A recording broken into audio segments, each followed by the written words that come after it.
Hi everyone! Welcome back to Dressytreats.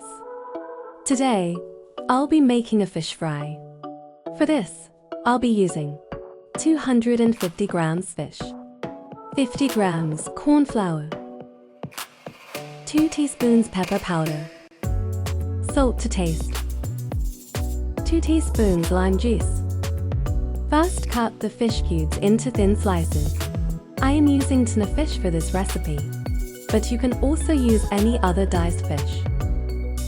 Add salt, pepper, and lime juice.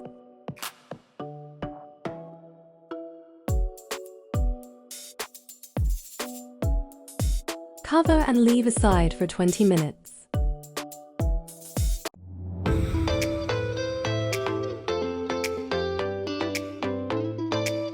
Heat some oil in a pan. Coat the fish with corn flour.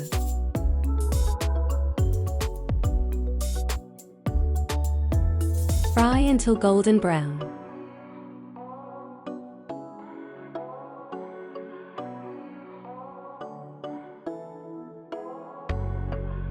This fish fry is ideal for kids who are picky eaters. I hope you'll try this out, and please do remember to like, comment and subscribe to our channel for more delicious recipes. Bye for now.